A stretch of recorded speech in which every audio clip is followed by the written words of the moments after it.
Friends, Nibs again. Out here in the garage doing a little bit of goof around this morning. It's a very cold day, at least so far, in upstate New York, so we're going to keep it indoors for now. It might warm up a little bit later and I can get out and do a little bit of shooting out at the range. It's supposed to get up around 40, I think. That's warm enough for me, at least for a little while. But I had a question in my mind. I started working on the 1322 with all the Buck Rail custom accessories, and you notice something's missing there. And I thought to myself, I wonder if these clamps for the scope mount will work on an older gun. And so I got to experimenting with that out here in the garage, and I decided to, I've tried it on a couple, and one I'll tell you about that really doesn't work out too well, but this one actually does work out pretty nice. This is my model 147, which is the 177 version of the 177 version of the model 140. Those came out in those were made between 1964 and 1966. So the one that it won't really work out on is the 100-101 series, because the scope comes back and this bolt has to go up right, and it just doesn't clear. It's almost like a mosin to gaunt. You would have to have a bent bolt or something to be able to work that. But I did try it. Doesn't look like it's going to work. I do have, let's see here. So I do have a Crosman model 120, and I didn't mount it up on there, but I believe it would work, because all you have to do to cock it is use this little wheel back here. There's no bolt to flip up, so the tube's the same size, so I believe that would work on the model 120. And I haven't really looked at, let's see, let's grab this Town and Country here.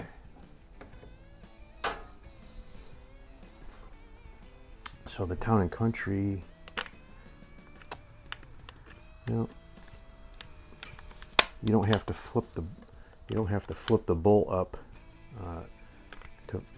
with the 120. The bolt has to come up to full level, or full straight up, to be able to cock it. The one Town and Country here, this is a Town and Country Junior model 110, and that only has to come up about a quarter turn, so then you could cock the action. But I think that would work on this one as well. Again, the actual barrel tube is the same size, so as long as it'll clamp on there, that'll be fine.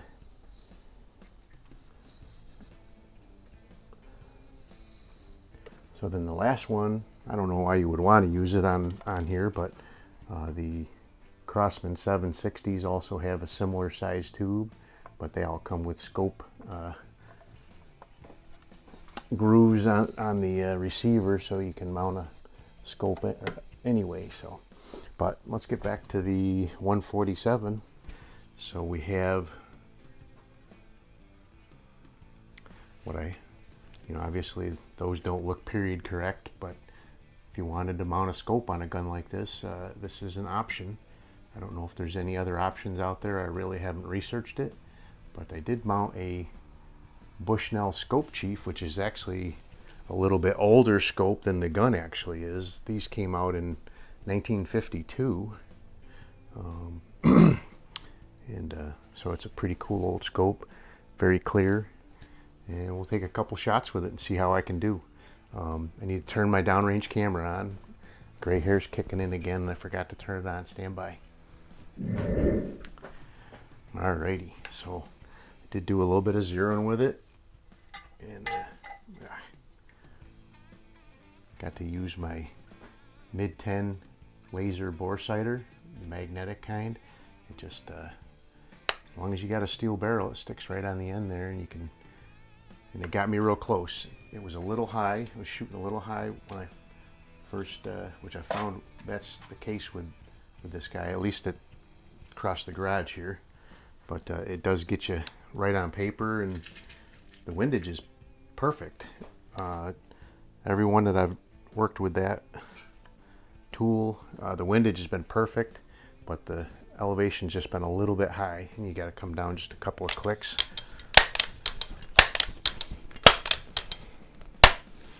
be right on the money. Let's go ahead and see what we can do.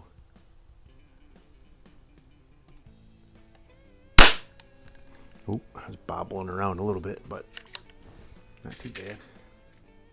Just using these rifle cutter, wad cutter pellets.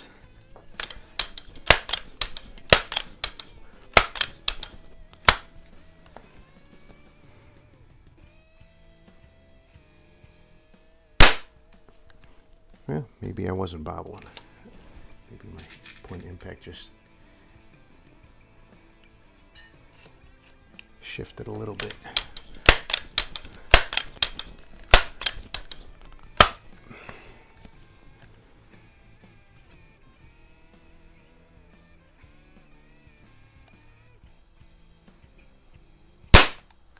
All right.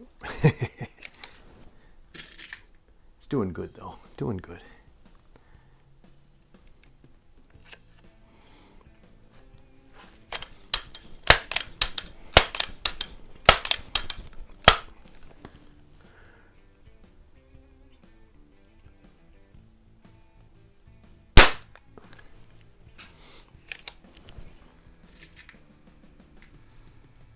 I can almost guarantee if I was shooting it off a rest, that would be just one hole. All of that variation there is just me bobbling around, shooting offhand.